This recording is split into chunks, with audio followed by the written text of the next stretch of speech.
շատերը հիշում են, ով հետևում է մեր աշխատանքներին կամ լրատվամիջոցների, որ 2 տարի առաջ, այսինքն 2024 թվականի հունվարին, մենք մեկ ամսով կասեցրեցինք ռադիոտոսպայի հաղորդումներից հեռարձակումը, Սպուտնիկի հեռարձակումը Տիգրան Կիրոսայանի արտասանած ճառերի համար, շատ լավ հիշում եք, այնտեղ ամենակեղտոտ բառերն էին եւ Հայաստանի հանդեպ եւ մեր ընտրած իշխանությունի կամ չընտրած իշխանությունի դա որևէ կապ չունի, սպառնալիքներ կային եւ մենք նույնիսկ քաղաքական բաղադրի չհանում ենք, մենք հանել ենք միայն այն ցիտատները, որոնք ոտնահարում է մեր ազգային արժանապատվությունը, խոսում է, որ մեր ժողովուրդը ժեխ է եւ այլն եւ կոչ է անում օրինակ, որպեսզի ներխուժում լինի ինչ որ չափով, որպեսզի փոխվի Հայաստանի Հանրապետության իշխանությունները, անկախ նրանից մենք ոնց ենք վերաբերվում մեր իշխանություններին, պարզ է, որ դա կոպիտ միջամտություն է մեր ներքին գործերին եւ անթույլատրելի երևույթ է հատկապես դրսից խոսող ռետորների համար, բայց ի զարմանս մեզ եւ ձեզ Տոսպան ռադիոընկերությունը բողոքարկեց մեր որոշումը եւ արդեն հաղթեց Արաքելյանի դատարանը։ Ինչ նախնդիրը, որովհետև ցավոք մեր օրենսդրության մեջ դեռ հստակ սահմանված չեն սահմանումները չկան ատելության խոսքի,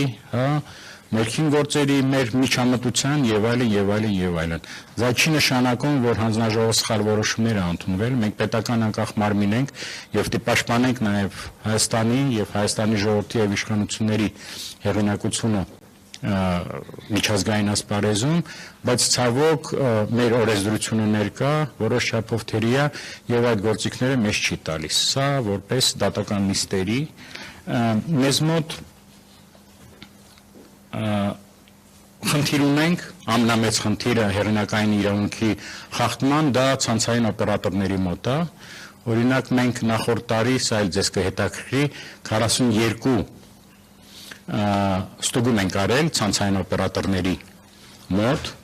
իսկ մենք ունենք 31-ի դրությամբ 53 ցանցային օպերատոր, Հայաստանով մեկ, եւ 42 այցելությունից եւ ստուգումից հետո 26 ստուգումից հետո մենք վարչական վարույթներ ենք բացել հեղինակային իրավունքը խախտելու համար։ Տեսեք ինչ ահռելի թիվ է։ Չեմ կարծում ուրիշ այլ բնագավառ կա, սկսած տնտեսավարողներից, խանութներից, չգիտեմ, որտեղ վերստուգող մարմինը մտնի եւ 42 ստուգումից 26-ում խախտումներ հայտնաբերի։ Այդ խախտումները կամ մեր հեղինակազորված կազմակերպությունների կամ օտար հեռուստածրագրերի առանց պայմանագրային հիմքերի հեռարձակումն է, որը եւս մեծ խախտում է եւ դժգոհություն է առաջացնում դիստրիբյուտորների մոտ։ Ինչն է դրա պատճառը։ Մենք այն չի, որ ցանցային օպերատորները նրանք պարտաճանան չեն։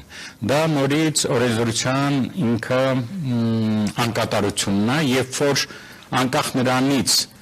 ցանցային օպերատորը 1 կամ պայմանական 100